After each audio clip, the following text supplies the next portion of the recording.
Hello, beautiful people. My name is Nina, and welcome to my podcast. I'm very excited. I've wanted to start a podcast for a very long time, so this is just going to be an intro to like who I am and what the podcast is about. So, like I said, my name is Nina. I'm 18, and I'm a performer. I do performing arts, and I'm first and foremost a Catholic. But I converted to Catholicism this year. I was raised Baptist. And by raised Baptist, I mean raised Baptist. So my sort of story starts there. And that church was a doozy for me. So I was raised kind of in a church that taught me to think with my heart more than my head. And a lot of churches do this. They have this wall already established of how far you're allowed to go in certain circumstances. Like, I have a problem with these churches a lot, but they don't have the full truth. They leave out some things, and I mean, you can only teach as much truth as you have access to, so they kind of, give the rest to God, or let faith kick in, or whatever, because they don't have answers, which, I mean, it's not their fault, but it was very annoying growing up not to be given no answers. But that didn't just apply to spiritual life, It didn't just apply to the Bible. It applied to the way that we reacted to the world and culture and what to do, when you're in the world and not of it. I was taught what to fight back on and what to let go in terms of how to live that way.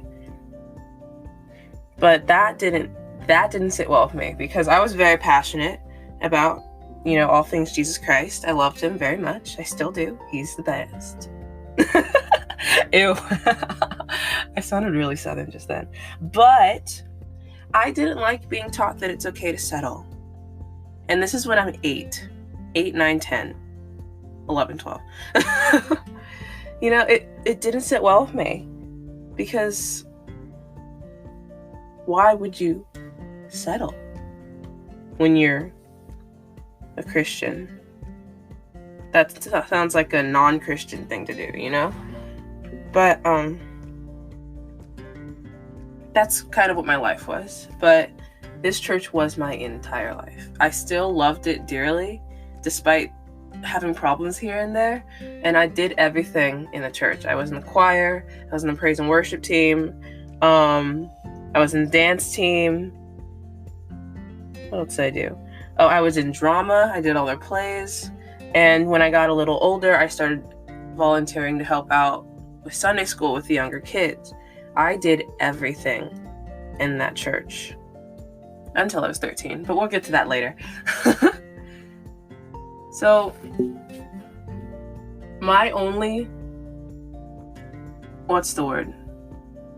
interaction with the culture, I guess, or with the world, with the real world, I guess, in some way, was through the people that I knew in that church.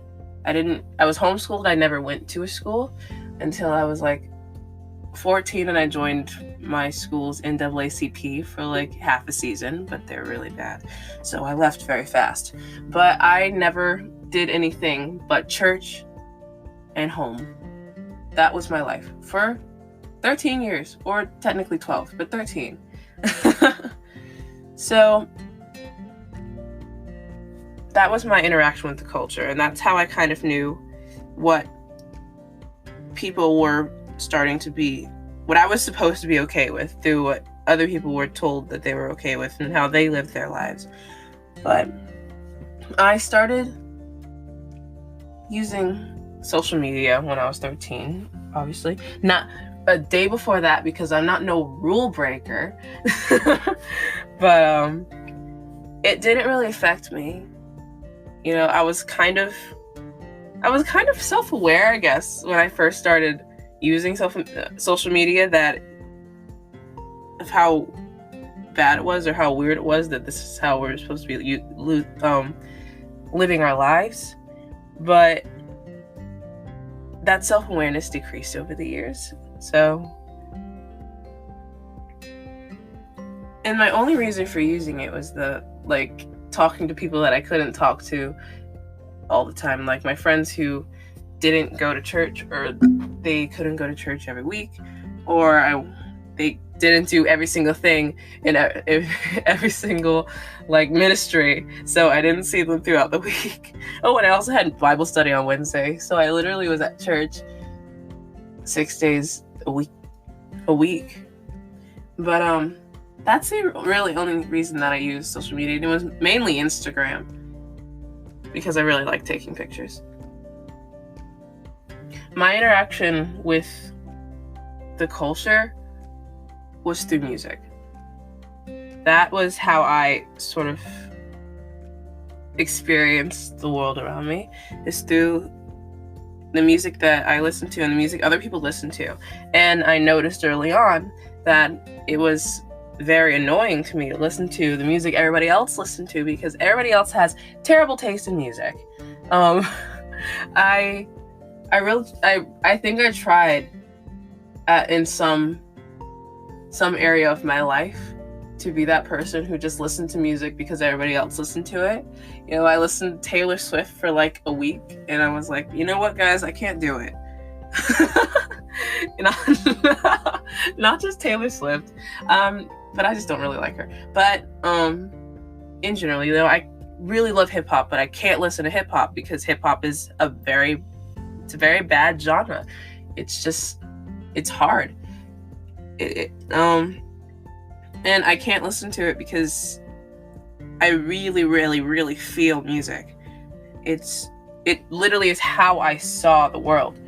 And so I literally grew up on gospel, you know, Jamie Grace, and the occasional,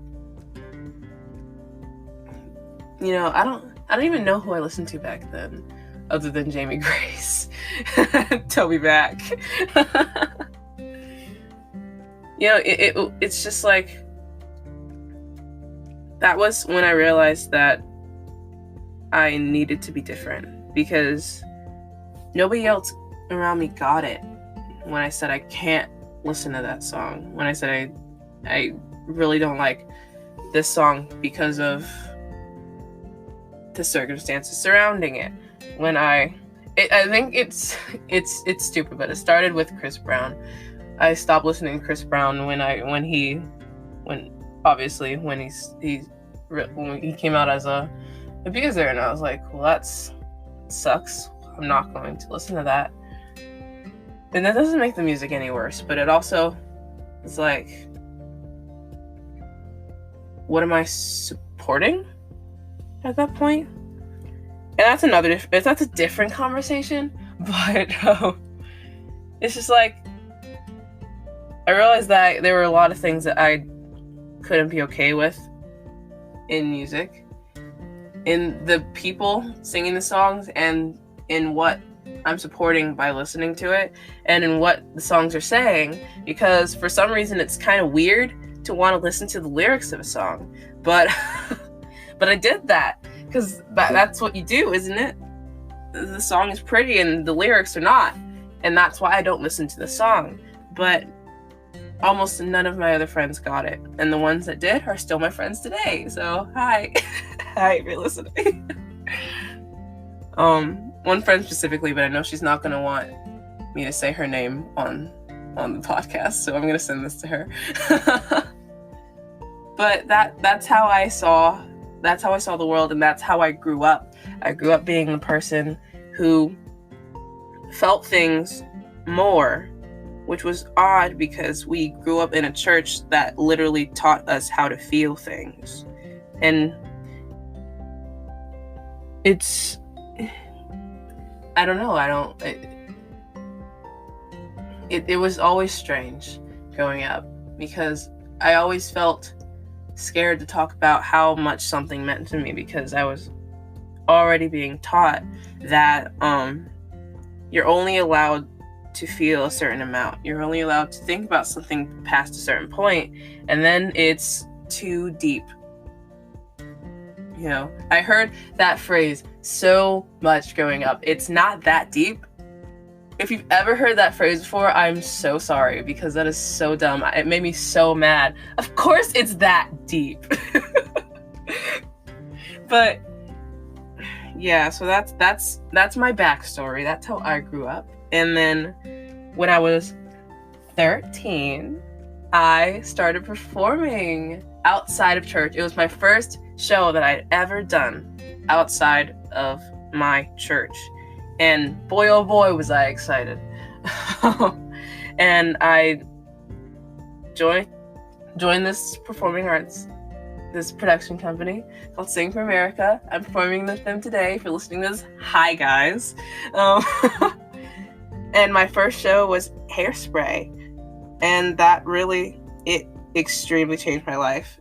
And I'm so glad that happened. But the reason that changed my life is because Sing for America talks about all those things that I was afraid to discuss when I was growing up. With a whole feeling music and like things, meaning things, not just going through life just to go through life. And it really, they really hammered down on it, and it's how they live. It's their motto. It's all they do. And so when I first realized that's what was happening, you know, it was like a sigh of relief because I always felt like I was one of the only people on earth who didn't want to just be numb all the time and didn't want to just do things just because that's what we do. And that is sort of what inspired me to make this podcast. You know, they inspired me to make this podcast. Again, hi guys. But it's different when you're young, when you're growing up in it, and it's harder when it's your friends. You know, I'm gonna be honest, it was never really my friends until a certain point. Like I had some sketchy friends growing up, but it was in general, you know, my friends were church friends. But they were church friends who I saw every day. So I basically had my own church equivalent of school friends. But, you know, it's harder when it's around you. So, because you don't really, you can't really tell whether or not it is truly just you. But hey, hi, hello, it's not. You're not alone. None of us are. It's okay to want to change the world, I guess. It's okay to want to feel things. It's okay to want things to matter because they really do. You know? And that's kind of what I'm going to be talking about on this podcast. Just the idea that it's, you know, we've been hardwired to just feel numb and to not care about things or people or even ourselves. But even though it also seems at the same time that we're just taught that we're the only things that matter. But it's okay to want to change the world. But also, in order to change the world, you have to change the world inside of you, which is what this is. We've been hardwired to do certain things, to think certain things. And all of that happens just by opening up our phones, just by going to school, just by going to the movies, just by opening up our playlist, just, or listening to the radio. This is what we're hardwired to do, and it's happening under our noses. But I'm kind of tired of it. So that's what this is going to be about. This is me being tired of it. So if you enjoy that, stick around. Thanks for listening. I'll see you next time, or I'll be here next time. I won't really see you. You know what I mean. Goodbye.